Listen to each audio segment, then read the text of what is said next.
Robert Penn Warren, oui, chez Monsieur Toussaint Louverture, un éditeur que j'aime beaucoup parce qu'il publie souvent des pépites oubliées de la littérature américaine. Et Robert Penn Warren, chez nous, il n'est pas du tout connu. Pourtant, c'est une légende de la littérature américaine.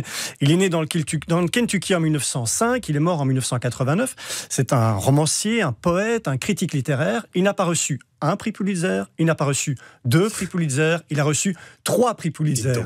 Les 2 premiers pour des recueils de poésie, c'est quand même pas banal. Et puis le 3e, c'était pour ce roman, Tous les hommes du roi, qui est paru en 1946, prix Pulitzer en 1947. All the King's Men, en anglais.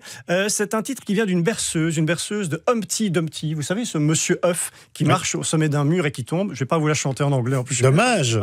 Mais dans les paroles à la fin, il y a quelque chose qui ressemble à « Et tous les chevaux du roi et tous les hommes du roi échouent à le recoller », parce que l'œuf est tombé, et tous les hommes du roi, le titre de ce roman, ça vient de là. Pourtant, ce roman, ça n'a rien d'une comptine pour enfants. Ça se passe dans le sud des États-Unis, dans les années 30. On suit un journaliste, Jack Burden, qui pendant des années a suivi un jeune homme qui travaillait dans une ferme, qui a étudié le droit entre le poulailler et les champs de coton dans le sud des États-Unis, et qui s'est retrouvé un peu en politique par accident. Il a gravi les échelons, il est devenu gouverneur, il travaille à Washington, et il s'appelle Willie Stark, maintenant on l'appelle le boss, parce que c'est le gouverneur, et le journaliste, le narrateur du roman, Jack Burden, il a suivi son ascension, et aujourd'hui il est devenu un peu son homme à tout faire. Et ce roman, Tous les hommes du roi, c'est ça, c'est la constellation des hommes qui travaillent autour de ce roi, autour de ce boss, qui est en train de gravir tous les échelons de la politique. Il y a donc Jack, le journaliste, qui l'aide un peu à tout faire. Il y a Sugar Boy, qui est le porte-flingue, conducteur, qui est bègue et qui mâchonne tout le temps des morceaux de sucre.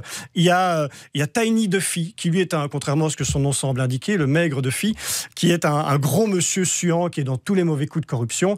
Il y a Sadie Burke, qui est la secrétaire du boss, qui est secrètement amoureuse de lui et qui fait tout pour lui mâcher la besogne et le faire monter le plus haut possible en politique. Donc c'est tout un roman autour de cette pourriture de la corruption qui est probablement nécessaire pour arriver à un échelon de pouvoir très très haut, aux États-Unis comme ailleurs. Et ça, c'est particulièrement intéressant parce que je pense que depuis l'écriture du roman et depuis les années 30 dans lesquelles le roman se passe, ça n'a pas changé. Et ce serait déjà un gigantesque roman s'il n'y avait que ça, si ça n'était qu'un roman politique. Mais Robert Penn Warren, l'auteur, a toujours dit que c'était pas du tout un roman politique, c'était bien plus que ça. Et c'est vrai qu'il y a plein d'autres thèmes dans ce roman. C'est un livre sur la perte de l'innocence.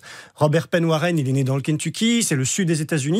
Et il fait partie d'une mouvance littéraire où il y a encore cette grande culpabilité au début du XXe siècle par rapport à la guerre de sécession, où ces gens se sont rendus compte qu'ils étaient les mauvais dans le cours de l'histoire. Et cette perte de l'innocence, cette culpabilité, elle percole encore dans les textes de Robert Penn Warren bien après. Et c'est aussi un texte sur le temps. Le temps qui passe, celui qu'on a perdu, qu'on ne pourra pas retrouver. Jack Burden a été amoureux dans son enfance d'une jeune fille, sa voisine, Anne Stanton. Il a perdu de vue, il ne pourra jamais récupérer cet amour. Et c'est aussi la perte des erreurs qu'on ne peut pas effacer. Il y a une très belle phrase qui est mise en exergue du livre, qui est dans le roman.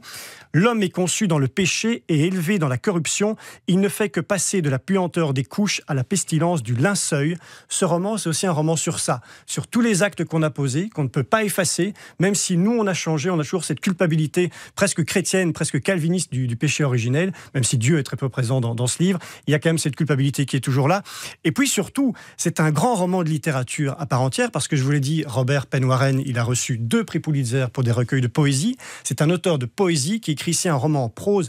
Il y a des images fabuleuses, il y a un style extraordinaire, c'est parfaitement bien traduit. Il y a une structure aussi très longue sur les 600 pages, mais où tous les éléments mis en place de manière disparate vont finir par se retrouver à la fin dans une cohérence fabuleuse. Donc vraiment, c'est un très très grand roman qui a été adapté 2 fois.